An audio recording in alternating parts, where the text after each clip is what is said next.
and welcome to the Technology Geek podcast. I am your host, Brandon Lepani, the Technology Geek. And as always, you can follow me on my Twitter at LepaniTech, our website, thetechnologygeek.org, and all sorts of social media, which you can get links to up on our website. And as always, be encouraged, by the way, guest writers on the site. We have tons of guest writers, and that's really helped build the site. So if any of you out there listening are interested in writing articles for us, or even being a guest on the podcast, if you have any type of experience with technology and stuff like that, let us know. And we're really grateful to get you on the podcast. So, as you know, this is our 30th podcast. We've had some issues with the site. I forwarded everybody's feed and everything over to my business site for a while because we were doing podcasting on there weekly like we do here. But the reason why I did that, folks, was because the site was down for a while. We had some issues with our hosting provider. Unlimited bandwidth does not necessarily always mean unlimited in a sense, but we really went ahead and we at the beginning shared hosting was fine because we didn't have much of an audience. We didn't have many people listening at that time. We didn't have many readers, but now we've got about 10,000 readers a month, several thousands of downloads and streaming going on from our site and stuff. So we really needed to change the way we did things, and we actually got a new designated server now, and we're running CentOS now, and sites really came a long way in only a year's time. So we thank everybody for that. That's you guys using the sponsors and all the donations and stuff on the site. So we appreciate all that, and as you can see, it's gone to good use. We're growing very, very quickly. Thanks to all of you, the listeners, the readers, and all that. So we're very grateful to be back up and running. Still working on getting the podcast feeds sent over to the new site. We're still working on that yet. iTunes was very great with working with us, trying to go ahead and get all of our feeds and all that sent over to our business site. So this way, at least you guys would have something to listen to, and you wouldn't have anything to listen to because we still do a podcast on my business network site, but it's a little bit different than the way we do it here. But we did that. We thought that was the best decision. Well, we got the new server. We have a new designated server, got the OS loaded, got it all set up and all that. Unfortunately, we did have some issues. We did lose some posts, some content, things of that nature, which is unfortunate, but we're working on it. We're going to get it back up. We're going to get the site back up and running, hopefully full bore within a couple of weeks here. We are working on it, but I figured let's get another podcast up there and try to really get some new content up there, get more people listening and all that. Really trying to kind of bounce back for this unfortunate incident. But part of the reason why we had the problem is because we are growing very, very quickly. And it's all thanks to all of you guys, the listeners, the fans and stuff. So we thank you very much for that. So speaking of growing fast and speaking of the way things are changing, we'll talk about the site a little more. But first, let's not forget about our wonderful sponsors. They're one of the great people that support this show. And Audible, obviously, you get a free 30-day trial with our Audible offer that we give, audibletrial.com/techgeek. And they really are a wonderful service. Listen to books on the go. Listen, while you're in the gym, working out, while you're driving, while you're on a plane, or just listen to it while you're cleaning the house or something like that. It really is a wonderful service. I'm very lucky to have them. They're a great sponsor, and that's audibletrial.com/techgeek. And I got to tell you, I'm a reader myself, and I think Audible's a really wonderful service, and definitely go ahead and use them. You get 30-day offer code. This way we get the credit for it as well. Another sponsor as well, proxpn.com. And again, they're a wonderful service. They provide VPN support, and they really are. One thing I like about them is if you're at Starbucks or you're at any place where you have open Wi-Fi and you want to do any type of banking or anything like that, you connect to them via the cloud, and you get and you can actually do all your work safely and securely. And again, folks, that's proxpn.com. You can use our coupon code TechGeek, TECGEK, and they're a really wonderful service as well. And I really do believe in them. We actually use them ourselves. For VPN and all that type of stuff. They really are a really great service, and I really like them very, very much. And again, that's proxpn.com. It's a VPN service, and we talked about VPNs a few times on this podcast, and it really is a great show. It really is a great service, and we've used them here right on the show. So go ahead and use them. They're really great. And again, the proxpn.com, TechGeek, TECGEK. So, but like I said, folks, back to the site, folks. We got a designated server now, designated IP. So hopefully we won't have any outages anymore. And the real thing that's really neat too is this place too. You can upgrade the server at any time or anything like that. They're really a wonderful hosting provider. They worked very, very closely with us. We're very glad to have them.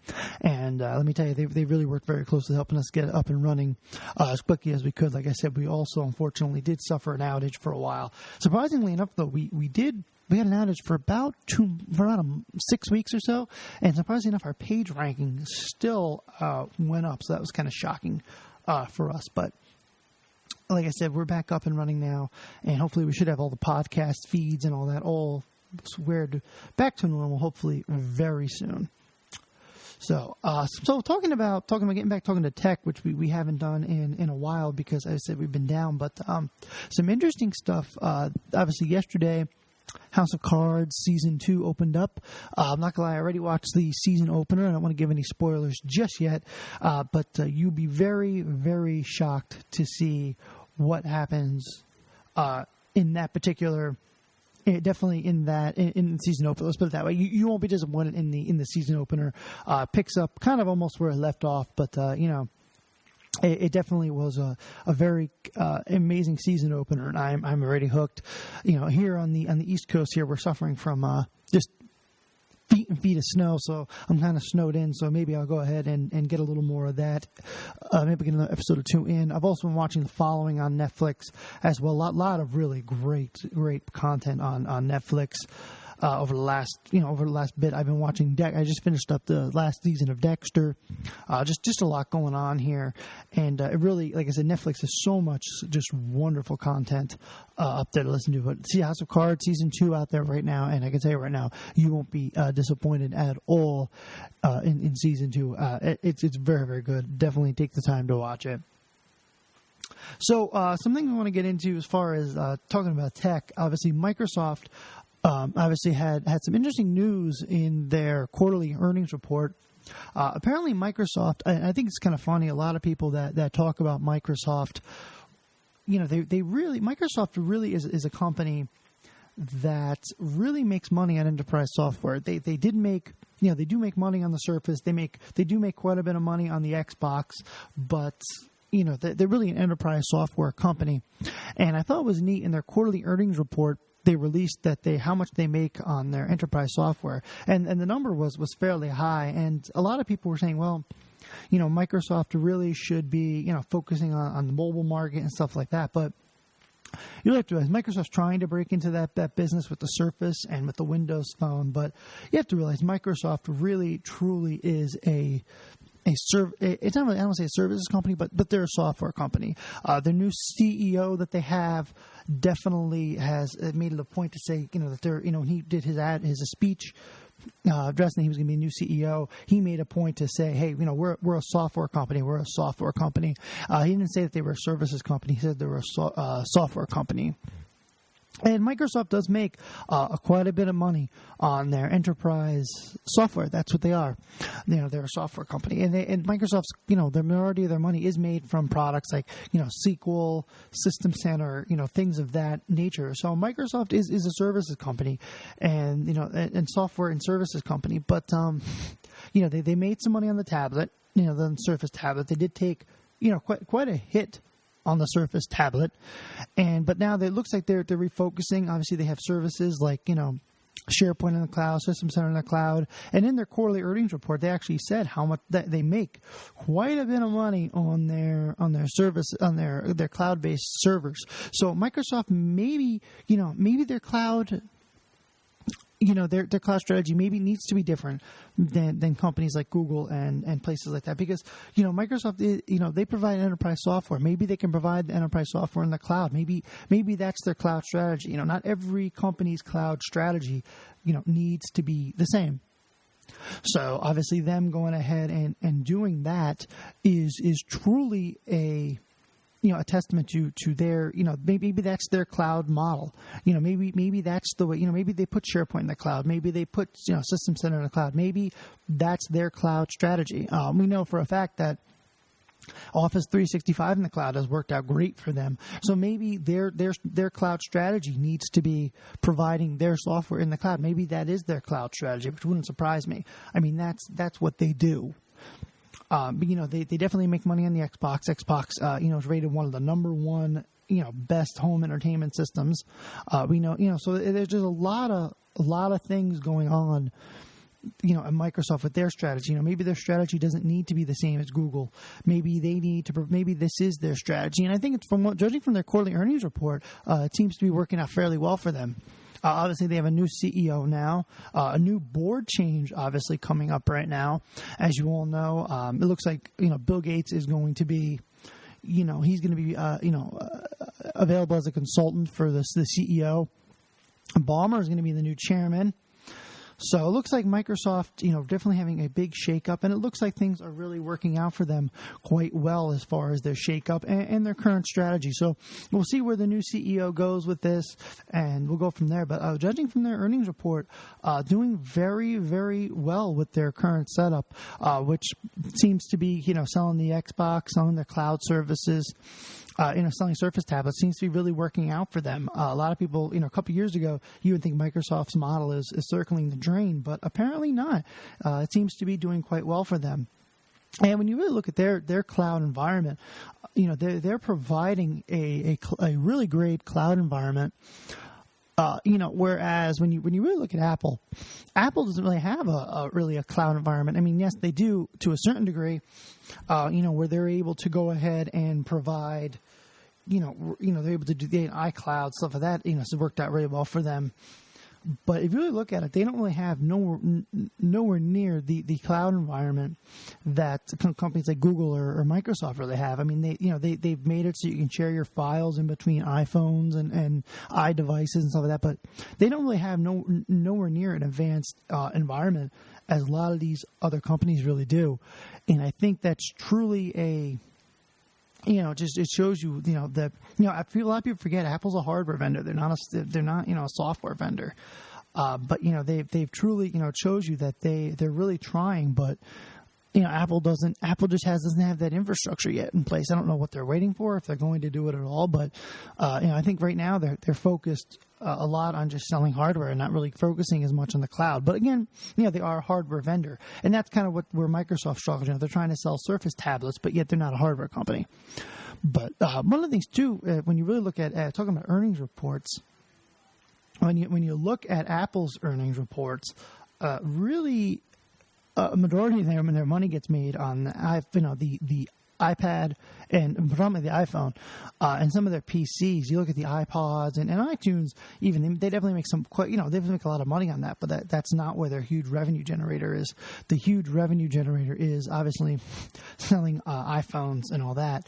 When you really look at what the iPhone really did, I mean, that was almost a lifeline for AT&T, and that really kickstarted Apple into the consumer market and all that, which that's one thing too a lot of people don't realize as well, is Apple is really based on consumers. iMacs and stuff like that are used in the office environment, but Apple's really, really based towards the consumer, which is where they really strive. So when you look at as well, going back to Microsoft just for a minute, but you look at Microsoft, especially with the rebranding their SkyDrive product now to OneDrive, that's going to be a big thing for them to do, especially since, they use that name and now they have to change it and all that. So, and also too, as well, Microsoft making quite a large investment in the Foursquare. Obviously, Foursquare is going to be their new location services, and just really trying to build out the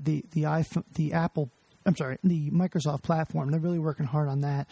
But when you actually look at Apple, they've got all that in place already, and on all the different networks and all that. So they're really working on it. Obviously, we have news from Nokia. They said that they're as much as they're making Windows phones now, they're going to start making Android phones now, just to try to really keep their company, going. So a lot of news going on as far as those guys, especially when it comes to the earning reports and things of that nature. And while we're on the topic of Microsoft, just so you know, folks, anybody that has an Xbox, Microsoft this weekend is giving up a whole weekend of free Xbox Live. So any of you that have an Xbox out there, you can get a whole weekend of free Xbox Live. So any of you out there, go ahead and try it. Actually, it's really good. I've had it. I mean, for somebody who had an Xbox for quite a while, it definitely is worth going ahead and checking it out. And it's free anyway; it doesn't cost you $1. So some other news as well, which we're going to get into shortly here, but. For a second, I wanted to talk about the movie that we talked about, the Fifth Estate, which is obviously the WikiLeaks movie. I took the liberty of watching that over the last week or so. I watched it. I'm going to say I'm probably going to end up going ahead and reading the book. There is a couple WikiLeaks books out there. I guess people that actually worked with Julian Assange or actually knew him and stuff. I'm actually going to go ahead myself and read the books, because watching the movie, I don't know, it just seems something from somebody who had followed the WikiLeaks thing for quite a while, through a lot of the news and stuff like that. It just seems like a lot of it was left out in the movie. It definitely is a good movie. Both the acting in it and all that is really great. But I just think that a lot of the history and a lot of things were really left out with it. So for those of you that haven't seen it yet, go ahead and watch it. But I think I'm going to read the book to try to see if I can get some of the information. I think there's a lot of information that was really left out with that, and I think it's definitely a good. I think it was a good movie, but I think there's a lot more that can be done with it, and I think there's a lot that was left out. I mean, it's only a 90-minute movie, so I mean, how much can they really, how much could they really fit in? But I think there's a lot of things that were left out. I'm actually going to go ahead and read the book once I'm done with the current book I'm working on right now. But definitely, good movie, good acting, but I think there's a lot more that really could have been put into that movie. But again, you can't, it's hard to compress years and years and years of events into, only a few minute movie. So, but that was something that I definitely watched, and it is a good movie. Go ahead and watch it. It definitely, if you don't know anything about WikiLeaks, it'll definitely give you definitely some good insight. So getting into the tech news, which we always get into the tech news, obviously, of the week. Wasn't a whole lot of it this week, but the notable stuff anyway. Square, we talked about Square a few times here. I actually use Square at my business. Square actually lets you use credit cards and actually take credit cards right through your iPhone or Android device. But apparently now Square is going to let users request money via email. So the mobile payment company now, the users of Square Cash, the company's personal payment app, can now use service to charge individuals or groups through its app via email. So, for example, somebody collecting money for an upcoming birthday party could send out a payment request to party goers or something like that. So it definitely is something new that they're working on. It definitely looks really cool. The app is definitely really a neat kind of app. But the new feature, will also allow users to request payment through email. Those requesting funds simply carbon copy CC the request to request at square.com, and the changes can be completed with the iOS or Android device status. So definitely something new Square's trying. In my opinion, I wouldn't be surprised if Square actually starts really, really competing with companies like PayPal and things of that nature. Obviously, PayPal has a service similar to this, not exactly like this, but similar to this. And obviously, Square, I think, competing with them quite strongly. So that was in the news as well. As everybody knows, Google obviously selling off their phone line now. And apparently Motorola's CEO now is headed down to Dropbox as their COO. That was kind of a neat. Dropbox is a service that's really taken off. I don't want to say recently because it's not recently, but they've definitely taken off they're really getting a lot of brand recognition right now, especially with a lot of school districts and a lot of state and public entities are really using them, and a lot of personal users now are even going as far as to back up their systems via Dropbox. So, but apparently, he's headed over to headed over to Dropbox now. The general, and that was obviously in the Wall Street Journal. I just want to give credit to those guys. But, several weeks after Google announced it was selling the Motorola to Lenovo, Motorola CEO Dennis Woodside announced he's going to Dropbox. So I think a good decision for him, obviously. He's looking for, stability. Woodside will become the COO of Dropbox, which recently received a funding round of $350 million and is said to be valued at $10 billion. So that was in the Wall Street Journal as well. Woodside joined Google in 2003, and most recently, He went with them over, moved with the company over to Google when Google bought him and stuff. But apparently, I think maybe he's just looking for stability, or maybe he's not happy at Google. But good for him moving over to his new job at his new place. So Android apps, apparently, this was news Friday. Android apps possibly coming to the Windows platform. I thought that was kind of a neat thing. In an effort to boost the interest in the desktop mobile platform, Microsoft is reportedly considering opening up Windows to Android apps.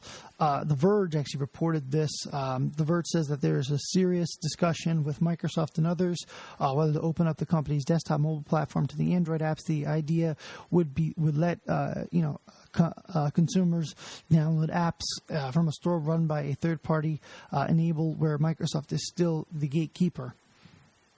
So that was news as well.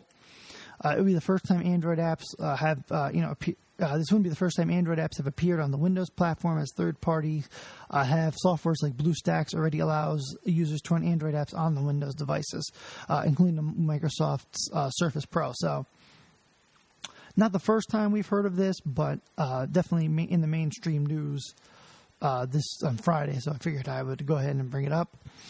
So some big news. I know a lot of people are never happy with Time Warner. If those of you that are fans of the Opie and Anthony radio show or any of those popular shows, especially anybody living in New York City, always hear people complaining about Time Warner, how they're always struggling with the service and all that, how they have to reboot their boxes and all that. Well, apparently Comcast is acquiring Time Warner Cable.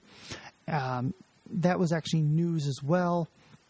Comcast has agreed to purchase Time Warner Cable for around $45.2 billion, or 158.82 cents per share. Apple is working on a new Apple TV device, and Time Warner Cable could be supplying content. These are all just rumors, by the way. It looks like, from what we've read, and from what I've been hearing ever since I heard about this whole acquisition, Apple obviously coming out with a new, Apple TV device, and they're saying it could be a set-top box or could integrate somehow with Comcast and all that. And again, that's all just rumor, folks. Nobody knows for sure yet, but that's been the rumor going around, especially with this acquisition. But so a lot of news there. Time Warner, I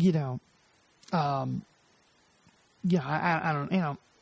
I've heard nothing but problems about them. Their cable, things that I just don't. I've heard too many problems with them. I think an acquisition by Comcast would definitely help them. So we'll have to see what happens with that as things go on. So news from Spotify, obviously, yesterday was actually Valentine's Day, actually, and I hope everybody had a good holiday, by the way. It's the day for flowers, as we all know. So, but Spotify actually released 3 Valentine's Day themed playlists that featured popular love songs and ballads from all of our favorites. So that was something that Spotify did. As we all know, Spotify competing, quite heavily with the Beats platform. We've mentioned that, as you know, Spotify has been trolling Twitter in places, trying to get people back that they've lost to the Beats platform. Obviously, Spotify has good brand recognition, but obviously Beats definitely has people, fairly large, well-known artists, that sign on to really push them. So Spotify obviously been trying to get back people that they've lost to the Beats platform. But, Spotify, as always, delivering and really, in my opinion, Spotify really changing the way the music platform really is. But, they are competing quite heavily now with Beats and Rhapsody and some other ones. So they definitely have some ground to make up. But they definitely were, ahead at one point. But Beats is really tough to compete with, especially when you're talking all the artists and the fact that they're backed by Dr. Dre and people that just really have the brand recognition and a lot of, really big contacts in that industry. So it's tough for them, but they're chugging along. But that was news from them as well about releasing, like I said, a particular, releasing all these different playlists for some of our favorite classics on a holiday that's all about romance. So we also have some security news here. I have some security news here, so apparently hackers swept up FTP credentials from New York Times, Unichief, and 7,000 others. That was in the news as well this week. That was actually on the Hacker News, and as well as Slashdot picked it up as well. But apparently, coming forward to find that 7,000 strong list of FTP sites run by various companies. That have affected companies include the New York Times, Unichief. The hackers have uploaded malicious PHP scripts in some cases, perhaps as a launching pad for further attacks. The passwords for the FTP applications are complex and are not the default ones, including the hackers may have other malicious installed on people's systems in those organizations. So not a lot known yet on it, but it was definitely news. Like I said, it did make the Hacker News, and it definitely made Slashdot. We got some more security news, but first of all, I just want to say one thing. Somebody just sent me a tweet here, by the way, talking about Slashdot. That apparently they posted that Facebook has recognized it's a gender diverse world, at least in the U.S. In addition to male and female, Facebook now lets U.S. users choose from 50 additional options such as transgender, cisgender, general, fluid, intersex, and neither. So apparently Facebook debuting new gender options, apparently. Appreciate whoever tweeted that to me. But, apparently they're debuting new gender options. So good for them. But that was, I guess, in the news as well this week. So thanks for pointing that out to me. So talking about some other security news as well, i.e. zero-day exploit used in attacks, targeting military intelligence. That was in the news this week as well.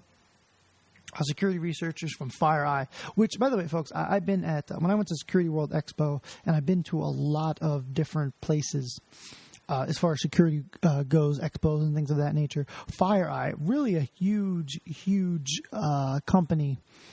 And every year, they've never declared a loss since they've been in business, and they always are always buying up other security companies. They're really put out a great product for security monitoring. And those of you that, I don't know if any of you listen that have to deal with security at your business and are looking for a paid monitor. Obviously, there's free ones like Alien Vault and Awesome and stuff. But if you're looking for any real good product, FireEye is definitely one you should definitely go with. They're not a sponsor or anything like that, but I just want to point that out. They definitely are a great product, and if you're looking to go ahead and go with a product, they are definitely something you should look into. They're relatively reasonable as well.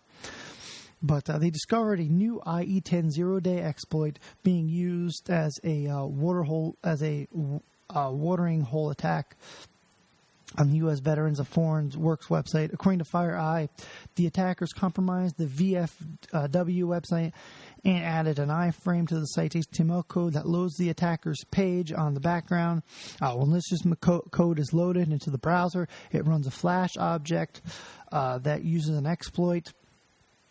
So they dubbed it the Operation Snowman by FireEye. The attack targets IE10 with Adobe Flash. According to the recent release recorded, when the attackers infect strategic websites as part of the watering hole attack to attempt to target specific groups of users, where a favorite attack method of groups operating by the Russians or the Chinese. FireEye believes the attacks behind the campaign through to be opening out of China. And of course, there's some other companies as well that have picked up the particular thing, but it looks like they're aiming. The Snowman attack is targeted at military services members, FireEye says. So, Just a lot going on the security front as always, but, obviously people attacking, going after, military secrets. So Linksys routers having another security hole that was actually in the news as well this week. It's called the exploit by the Moon. It's called the vulnerability in many Linksys routers allows unauthorized code execution. Is being used to massively exploit various Linksys routers. Infected routers will start scanning for vulnerabilities for vulnerable systems. Linksys infected routers will start scanning for vulnerable systems themselves, leading to the vast spread of the worm. So there's a worm for the Linksys routers. So a lot of definitely go ahead, folks, and if you have a Linksys router, keep an eye on. I'm sure they'll have an update for that shortly. So, we were talking about Microsoft earlier, and there's some news from the Bill and Melinda Gates Foundation, and I have to laugh. They talk about Microsoft, this about Bill Gates being the CEO and all that type of stuff, and how he was, and now he's the chairman of the board, and how he's going to be, how he's been at board meetings and stuff, and I just have to think about you got a bunch of big wigs on the Microsoft board, and they're all sitting around talking about what they're going to do at Microsoft and all their how we can do this with the company, how we can do that with the company. And I just have to think, like, Bill Gates sitting there and be like, you guys are so worried about what we're going to do with the Surface tablets. I'm trying to cure malaria here, like you just have to wonder, like, him being such a humanitarian, like just looking at these guys and saying, guys, I'm busy, I'm curing world diseases here. Who cares if the Surface tablet has, integrated Skype or something like that? I just have to picture him, I'm sure he's not, I'm sure, the conversation's a lot more depth than that, but you just have to wonder when he's sitting in these board meetings, like everybody's so worried about this, like little things are going on with Microsoft, and he's like, guys, I'm curing world diseases here. I'm trying to, I'm curing malaria. I'm curing this, I'm curing that. You guys are worried if the stocks are going to go down a couple cents. You just have to wonder when he's in these meetings what he's thinking. But definitely he did some more Reddit stuff on he does a lot of AMAs on Reddit and stuff. And if you ever get on there. Really, it seems like he's really down to earth and stuff like that. But talking about the stuff him and his wife are doing, and it's really is wonderful. Some of the humanitarian work he's done, and we can't thank him enough for what he's doing around the world. So looks like speaking of the Bill and Melinda Gates Foundation, they're using kind of like a Shark Tank competition used to select educational tech with support from the Bill and Melinda Gates Foundation. The tech billionaires backed New Schools Venture Fund, the Silicon Valley Education Fund, used a competition-based, kind of like on the reality show Shark Tank, to determine which educational technology entrepreneurs would win the right to have teachers test their technology on students for the rest of the year. So 10 companies selected from 80 originally that applied, and it looks like they're going to actually go ahead and test some of these things. Not a lot of information yet on what these programs are, but there is one, Blend Space, which helps teachers create digital lessons using web-based content. Front Row Education, which generates individual quizzes for students based on their progress. Learn Bob, which offers an automated tutoring system for students. So a lot of things coming out here. A couple, not a lot, but we know of a few of them anyway that have been released. But yeah, definitely something neat here that they did. Bill and Melinda Gates Foundation, obviously, very much into young minds inventing stuff. And by the way, speaking of Shark Tank, just to get off topic here for a minute again, a lot of people that I know of, have applied stuff to Shark Tank, and a lot of people don't know this, but to get on Shark Tank, you actually have to, I believe, give up a few percentage of your company, actually to I believe it's to the Disney company that owns that show, but because they basically feel that they're providing you an infomercial kind of thing. So definitely a cool concept, but those people that do get on there, especially tech companies, do end up having to give up a small part of their company to actually get on there. So. Other thing as well, too, those of you, friends of mine that listen to the show, there's a product out there called DDP Yoga. Actually, it's kind of a neat product. I've actually been doing the DVDs now for probably maybe a month. I've lost about 10 pounds already. DDP, Diamond Dallas Page from WCW, is actually going to be on there promoting his new his DDP Yoga. So it's kind of a neat thing. He'll be when it comes back on. I'm actually looking forward to it to see what he's going to get as far as the deal goes. Who's going to actually bite? But it looks like it is going to be quite a cool episode coming up very soon. So if you're a DDP fan, go ahead and watch it. Help support the product. Help support the his efforts to really try to help people really turn their life around with this particular product. And really, I have to tell you, coming from somebody who's has always struggled with back issues and stuff like that. His program really does help you. And if you do have if you are suffering from any type of back problems or anything like that, you need some sort of exercise. His program is very, very good, and I recommend it. I really, for years I wasn't into these instructional workout DVDs, but his really is really good, and he has a wonderful support system set up. He has a Team DDP Yoga and just a lot of really great products. His product is really good and it's really cool, and definitely something you should definitely try out. So news from Nokia. Apparently, like I said before, they're getting into the Android market, first time in a while. Looks like they're struggling a little bit. So, but the information as well this week. Google Earth apparently has a new satellite. That was news as well. Google Earth, really kind of funny. They seem to keep up quite often with their Google Earth. I know myself. I'm always I look up my house and stuff like that on Google Earth, and I always see. My ham radio antennas and all that. I always add in like one antenna a year, and I always see it updated quite often. So it's kind of a neat thing. But it looks like they have a new satellite up now, so they're obviously keeping up with the their load. Obviously, they're always scanning the Earth and stuff. So it's kind of a neat thing there. Forbes received another hack. Apparently from Syrian Electronic Army, the website and the Twitter accounts compromised. That was in the news as well this week. Forbes, obviously really cool site and stuff, but and I used to get Forbes magazine years ago, but I stopped. There's nothing to do with they're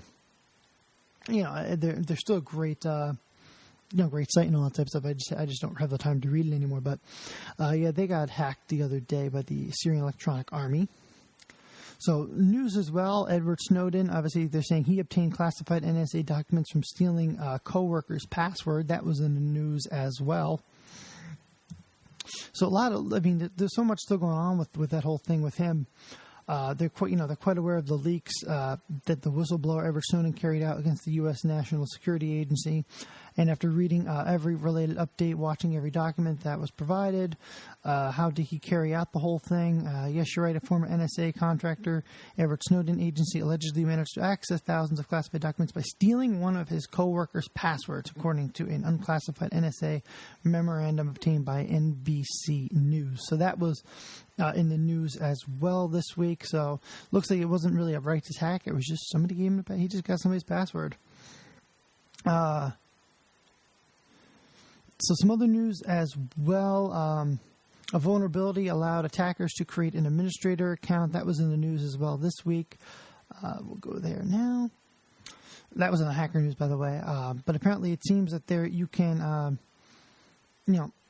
apparently an e-commerce platform, apparently. They're not saying which one yet. This is an e-commerce. I'm sorry. Here we go. Magneto, which is an e-commerce platform. Apparently, bypassing vulnerability, it actually allows you to create an administrator account. So that was in the news as well. So if you are using that, that platform, go ahead and definitely, check to make sure you don't have any new accounts that are there. Hackers targeting companies using fake SSL certificates. That's kind of a neat thing as well.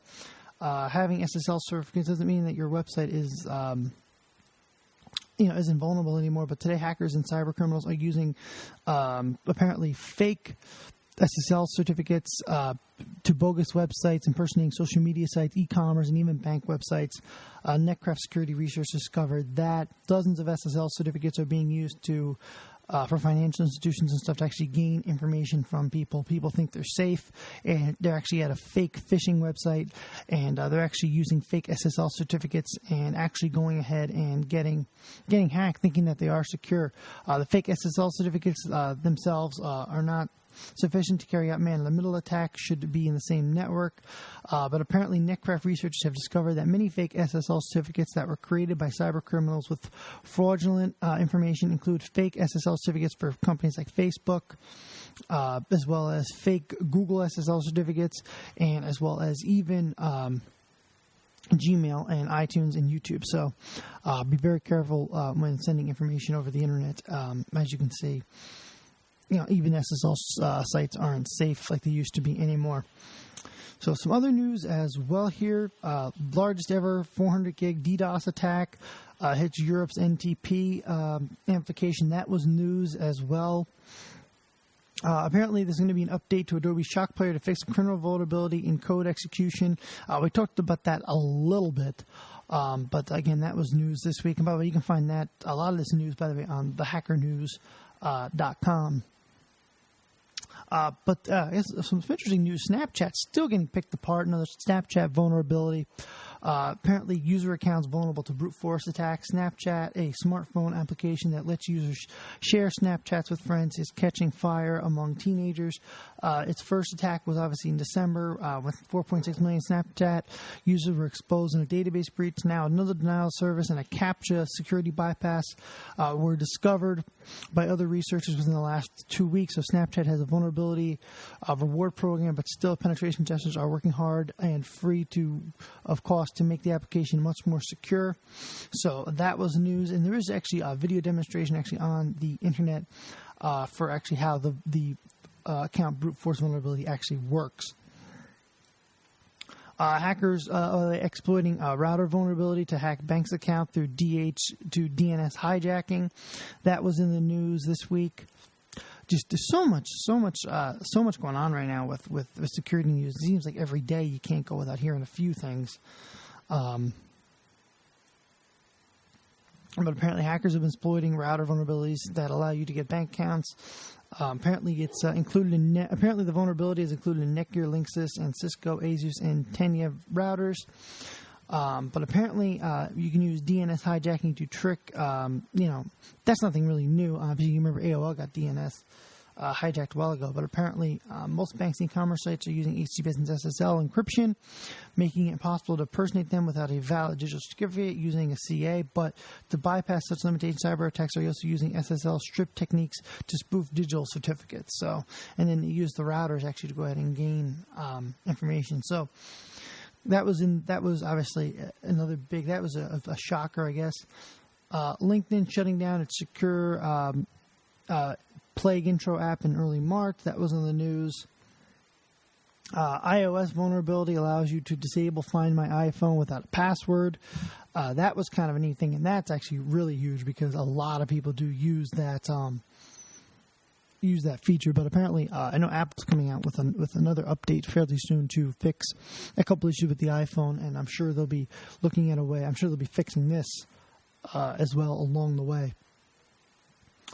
So the developer of Flappy Birds yanks his app. That's kind of a little bit of an old news, but I thought it was neat when I guess he was talking to a company.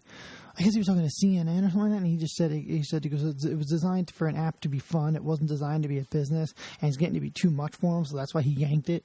So kind of weird, but it is what it is, I guess.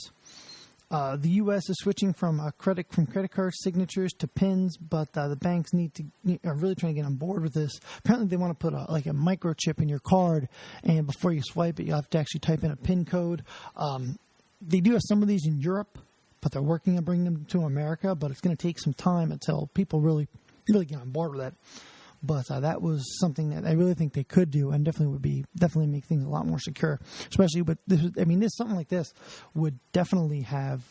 It would affect online purchases, but it would protect you against from things like the Target hack and stuff. So, new iOS app called Secret Life lets you post anonymous secrets to friends. Kind of a neat app. It's kind of big among teenagers. Not exactly sure if it's popular. It's definitely gaining some ground, but not sure how hugely popular it's going to be. But it was kind of a neat little app I saw. It was kind of cool. I figured I'd let everybody know about it. Facebook Paper app could replace the official app. Apparently, this thing has gained tremendous ground. It turns your Facebook feed into something that looks like a magazine. They're actually saying it's actually hurting their actual app, but they seem to have pushed forward with it. And the Face Paper app it's a beautiful designed app, but it's actually pushing Facebook ahead by storm. They're saying because I think people are really, really getting into this app because it makes it look like a magazine. So it's kind of a neat app. Kind of surprised that it's taken off as much as it has, but I think it's funny that they put it on an app that can kill their own app. It's kind of funny, but be as it may, like I said, it's kind of a neat looking app, and it seems like it's really catching on. So we, as we always do, we always take your questions. You can submit them to us via Twitter, via our website, via email, and obviously, as well as we also have our call-in number, as most of you know. It's on our website. Phone number 570-630-0744. We actually get quite a few calls and stuff like that. We actually really do enjoy when you guys call in. We do play them on the air. But again, the only rule I have, folks, is no bad language. If it's got bad language in it, we will not put it on the air. But again, the phone number 570-630-0744. It's a Google mailbox. You leave the message and we'll play it right on the air.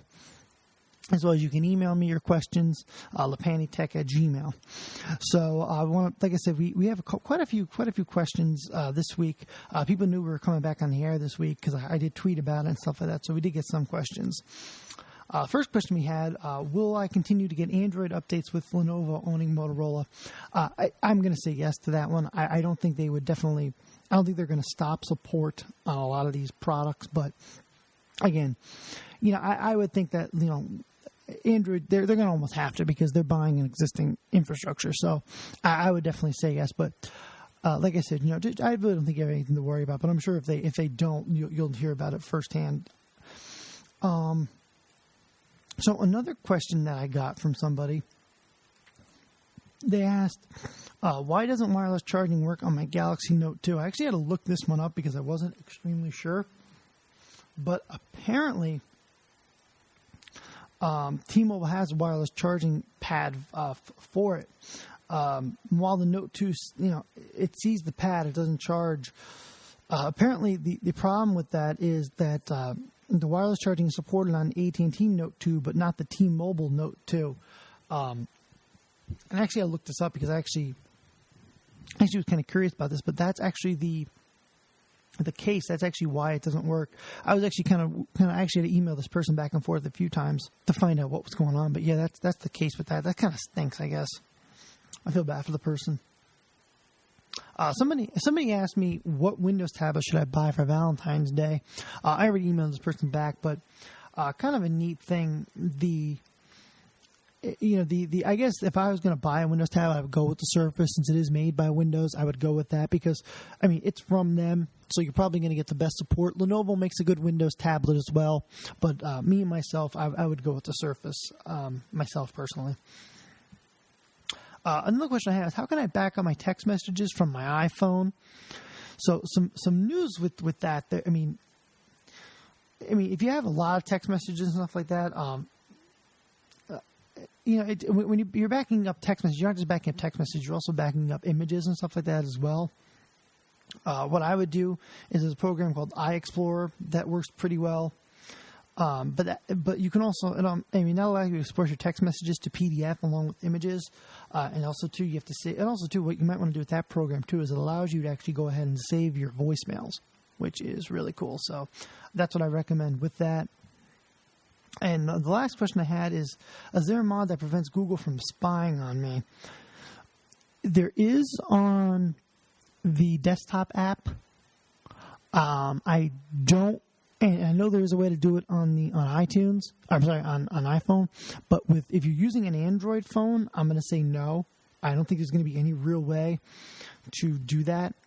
There is, if you actually open up Firefox, there is an app for Firefox that actually allows you to actually, it's called Google Share. It's actually, if you have it disabled, what it'll do, it actually sends data along with your information. And actually, Google doesn't actually know what you're searching on your browser. And that works for Firefox. With Chrome, you're not going to be able to too much. If you don't sign in, they're still going to get data, but they're not going to get, as much of it. Same thing with this Google Share for add-in. It'll protect you to a certain degree, but if you're going to log in with Gmail and search with Google with your Gmail account, they're still going to know what you're doing. So if you use the Tor browser, that'll give you anonymity when you search. That'll give you some protection. There is a Tor browser, I believe, for the iOS device. But as far as the Android goes, even if you're using the Tor browser, I think you're still going to be giving them information. So I don't know if if you're using an Android device, I don't know if there's any real way to do that. They're still going to get your information, especially on the iPhone. If you're going to use a Google Maps app, they're still going to get information. There's not, as long as you're using their services, they're still collecting some sort of data. So it's not much you can do about that. So I want to thank everybody for listening, and we are so glad to be back. And like I said, we hope to get everything back up and running with the site, hopefully within the next week or two. Like I said, I want to thank everybody for listening, and thanks for everybody for supporting us and sticking with us as we get through the transition. And we're sorry things went down like they did, but we're back up now. We have a new server, and we're looking at having a mirror site even now to prevent that from ever happening again. So I want to thank everybody for listening, thanking everybody for supporting us, and we will see you next week. Thank you very much.